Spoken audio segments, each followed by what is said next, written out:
Question number 4, Grant Robertson. Thank you, Mr Speaker. My question is to the Minister of Justice. Does she stand by all her statements regarding her relationship with Oravida Ltd? Honourable Judith Collins. Mr Speaker, yes, and I've told the shareholder and managing director at Oravida Ltd, as I've told many other people and organisations when I visit them, that they must ensure that the use of any photos taken of me or any references to me in published materials must not give the impression that I am endorsing them, their products or services. I've also referred them to the Cabinet Manual. Supplementary question, Mr Speaker. Supplementary question, Grant Robertson. What reasons does she have for her statement that there is no actual conflict of interest in her dealings with Oravida Ltd during her ministerial visit to China? Honourable Judith Collins. Mr Speaker, obviously I've read the Cabinet Manual, but also the Prime Minister has assured me that that is the information that he has received from the Cabinet Office. Supplementary. Point of order, Honourable David Parker. Sir, the question wasn't what the Cabinet Manual said. The question was, how can she say she did not have a conflict of interest? The question was, what reason did the Minister have? And the Minister... Supplementary question, Mr Speaker. Supplementary question, Grant Robertson. Why did she agree to visit the Shanghai headquarters of Oravida Ltd in October last year? Order. Honourable Judith Collins. Mr Speaker, I thought that it would be a good thing to do. I was asked by my personal friends, Mr Shi and Ms Xu, and I also know, and just as that member will one day visit some friends overseas should he ever become a minister, I thought it was a good thing to do, and the ambassador assured me that we would have time, but if we didn't have time, then we would not go to it. But it was at the end of the schedule, and we did have time. Supplementary question. Order.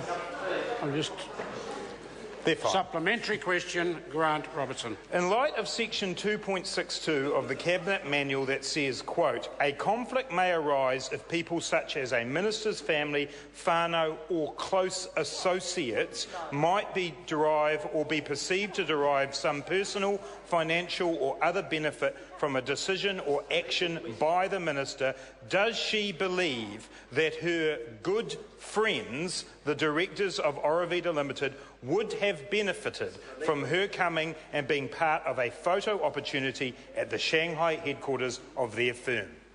Well, Mr Speaker, on all matters in regard to the Cabinet Office, I take my advice from the Prime Minister, and his advice is very clear that this is not a breach of the Cabinet Manual.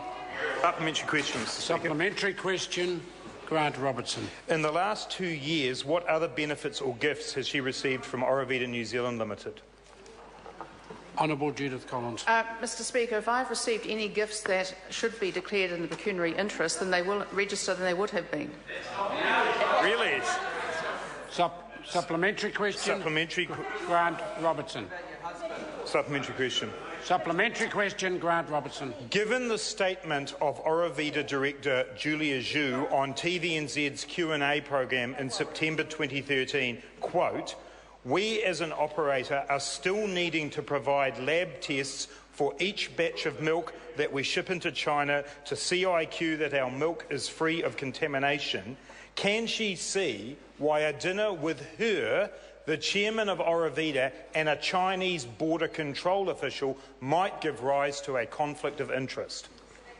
Honourable Judith Collins. Mr Speaker, obviously I'm not responsible for Ms Xu or any statement she may have made, but I will say that I took with me to that dinner Ms Margaret Malcolm, who is a senior advisor and well-respected person here in Parliament, and she can verify that what we talked about was tourism. And she's also a barrister and solicitor, and I think that's very important. So clearly, I would have been much wiser to have treated it as an official function and put it in the Cabinet report. Supplementary question, Supplementary question, Grant Robertson. When Julia Zhu said in her interview on Q&A on the 15th of September, 1 month before her visit to Oravida, a company which her husband is a director of, that the botulism scare had had quite a significant impact on the sales and investment of Oravida, can she see how a meeting with Oravida's chairman and a Chinese border official could benefit her and her close associates?